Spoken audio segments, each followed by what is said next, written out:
Lero netufuna omukisa Bishop n'asituka teyatumye namadi njatumukwere ku ggalo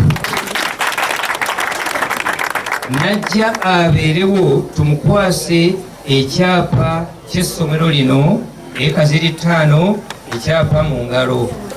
kaakati nga mmaze ku ebyo mbadde nja kubabuulirayo ebintu nga 4 naye mu bufunze lwaki nayagala nnyo okugaba ettaka lino okuzimbako essomero sijja kuyita mubimpi naye njala mutegeera ekimu naddala mu abato nti buli lwogaba ofuna buli lwogaba okola ki bw'oba oyagala okufuna n'olwekyo okola ki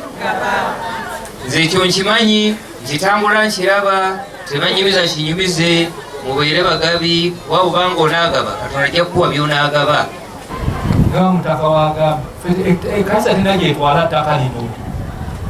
wabula kulikuuma bukuumi ennaku zino njogeramu ebitali bya Bwakatonda naye nga sawe tugo mukuume ettaka lino nabukambwe mwekuume naki kakati engeri etaasa poliisi asaasire yose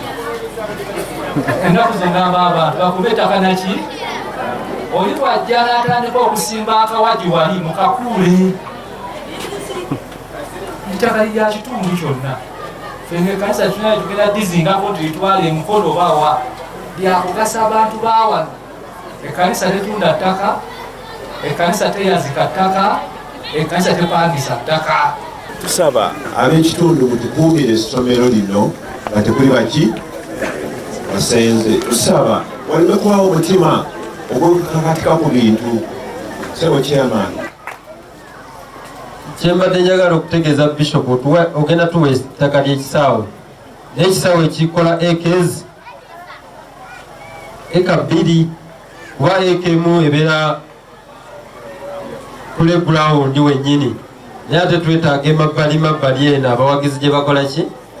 gye babeera so ekyo manyi ekikkiriza era ku byakamaawo kitwetaaga acres eka 2 era kati kyensaba management nga bwe tufunye ekyapa nga tulina erosi wano waali wano okulaba nga ettaka lino balyerula empenda kubaffe bwe twazimba batulaga nti yiika 5 zikola ki ziri awo netuzaawo ebizimbe kati tulina okwerula empenda okulaba nga tumanyira ddala ettaka lino oba ekyapa kino wekikola ki wekiyita twewale n'abasenze. Essomero lyaffe lino lyali badde n'abayizi bangi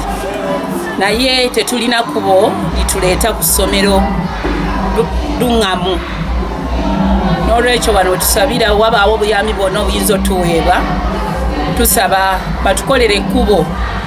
eritutuusa ku ssomero eriri direct tusobole okufuna abaana abawerako.